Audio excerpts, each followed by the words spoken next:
Hi, welcome to my channel. As you guys know, I just got back from Mexico 2 weeks ago. I've been very tired since Mexico. Sorry about that.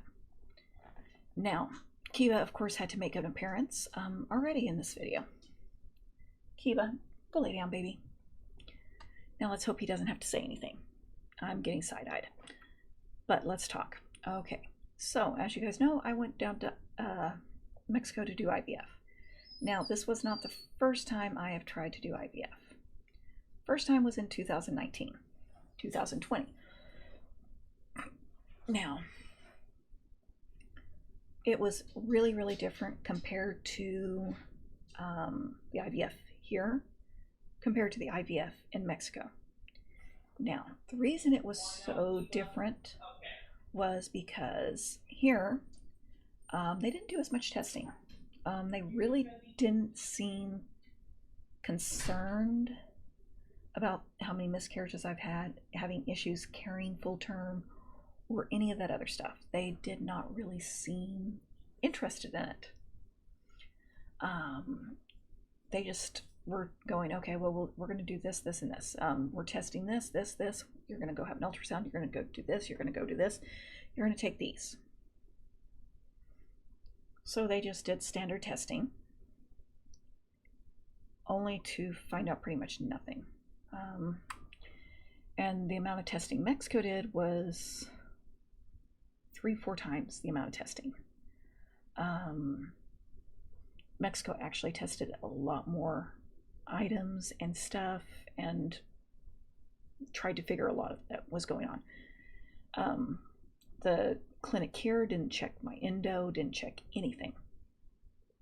Just scanned my egg reserves, did the fertility testing, and that's it. And that was all they did. And they were like, okay, we're going to do this. You're going to be doing these medications, you're going to do this and this. But you have to set it up and you have to do your deposit and everything else. So, of course, we set up the deposit. We go pay our deposit. This was late 2019, early 2020. So I keep checking to make sure that they're going to be able to do it. And then May comes along. They're like, no, we're closing the clinic for the rest of the shutdown. So they closed it down. Then when they finally reopened in 2021, we get a notice saying that they had a backlog of IVF patients. And so it was going to take them several months to get to us, which was okay. Because we had already made our deposit and everything else and everything. So the month before we were supposed to go back and actually do it again, I get a letter stating that they are closing down. And I'm like, okay, what about my deposit? I paid you a deposit to lock in a date. They're like, well, that deposit's non-refundable. So I'm like, okay, yeah. So I lost a lot of money. This clinic closed down. A lot of people were out of their money that did the same thing as me, that did a later date, and what I was doing was making sure I could take like 2-3 weeks off work and relax while doing IVF. And so they closed the clinic, and never really heard from them the whole time. They just told me what supplements to take, did not check on me, did not check on our well-being or anything else. So I'm like, okay, we'll wait a few years and get some more money up and we'll try again. Well, we did that, and that was last year we started looking seriously. So instead of looking at just IVF here in the United States, I decided to look in other countries. I looked in Europe, I looked in Canada, I looked in Mexico, and I even looked at some in South America. For what I was wanting and what I was willing to pay and everything else in the best possible scenario, I went with the clinic I found in Mexico. And I had been in contact with almost 30 clinics. And I picked the one in Mexico, the Live Fertility in Nuevo Vallarta, and that's where we went. now ever since this started. Every week, a couple of times a week, the staff would actually check on us, see how we were doing and everything else, see how we're feeling and everything. And then we finally got to go back in October. We had to postpone it because of my passport issue, because it took forever to get my passport this year. It took almost 4 months to get my passport. I went after my passport, no, 3 months. Went after my passport in February, and I did not get it until August. So yeah, about 5 months.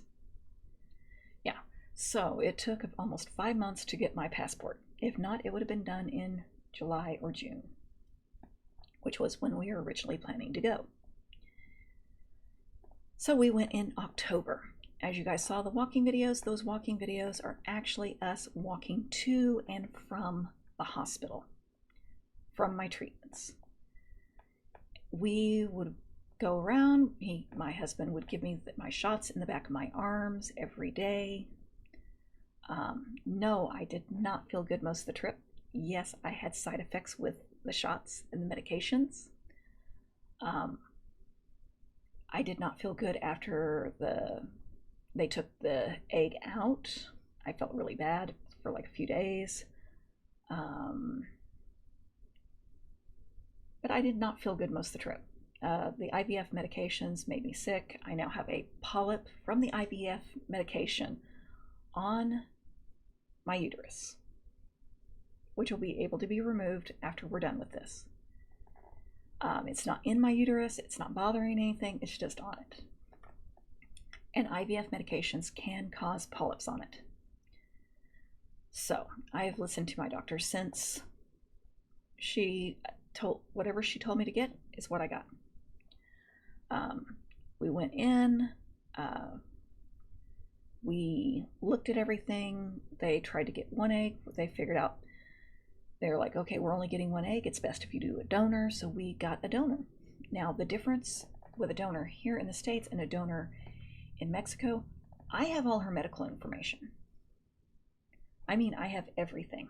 I know what health problems that her family has. I know what she looks like. I know the hair colors, eye colors, everything in her family.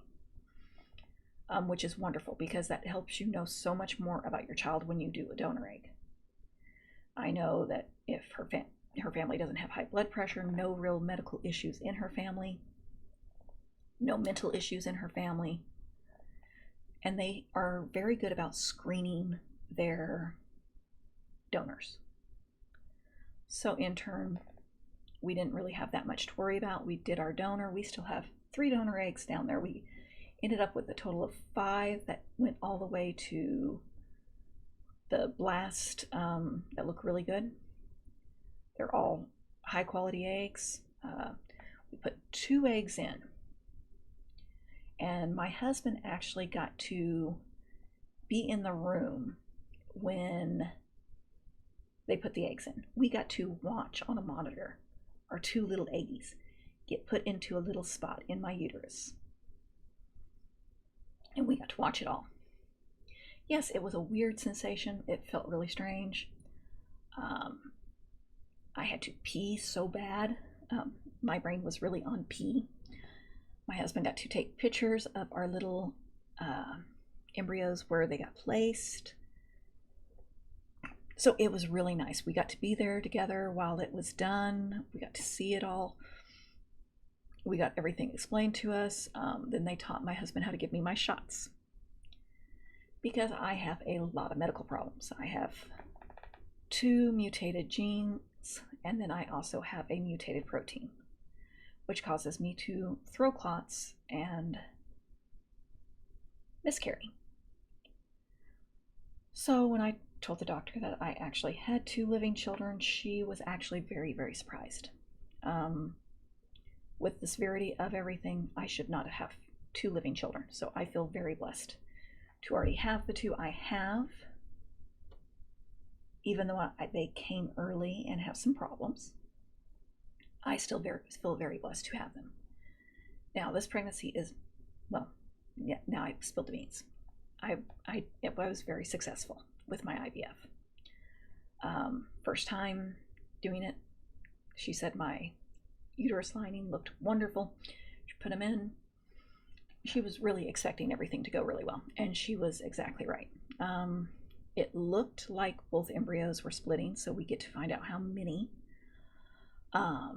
When I go to the doctor, well, when I go have a ultrasound on the 25th, but we will find out how many then. Then we'll send pictures to my specialist in Mexico. Then we'll take it to my doctor as well here in the States, because my regular doctor here, saw my HGC levels, which is the pregnancy hormone, and was like, no, not touching that. Okay, so 2 weeks into an IVF pregnancy, you should be 300. Anything over 600 is multiples. So we get mine done, and mine is at 2,500. 2 weeks after transfer. It's over 5,000 already. It's way over 5,000 now. Oh my gosh, I don't even want to know how high it is right now. But I have to take shots every day. One in my stomach, and every other day I have to take one in my bum. I have to take a steroid. I have to take a little soft cap progesterone. I get a 50 milliliter shot of progesterone in my butt every other day. I get my blood thinners every day. And I also have to take an aspirin every day, plus all the supplements that I was on prior. They also changed my diet to a Mediterranean diet, and I have to watch very closely what I eat and what I drink, and I have to drink electrolyte drink every single day, as well as drinking lots and lots of water. My doctor banned me from coffee and tea and chocolate during this pregnancy. So I'm listening to her, and I am not drinking any coffee, I'm not drinking any tea, and I'm not eating any chocolate, because they all have caffeine. Even decaf has caffeine. But yes, besides that, I am perfectly healthy. I just have to take my medication, and I am going to get better about updating you guys about the pregnancy and everything else. I will try to start doing weekly videos, hopefully on a Monday, because normally that's my day off, and show you guys the baby bump growing and keep you guys informed about what they call a geriatric pregnancy, because I am 44, and anything over like the age of 35, you are considered geriatric. I think it's 35. I know anything over 40, you're considered geriatric, but I know I am already a high-risk pregnancy due to the fact I am on blood thinners, which is really weird because most pregnant women aren't really put on blood thinners. But anything to protect my little ones from me.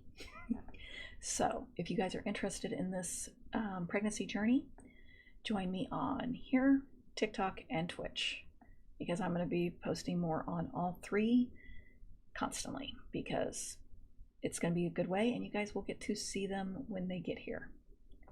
We're calling them the Council until we know how many there are and what they are.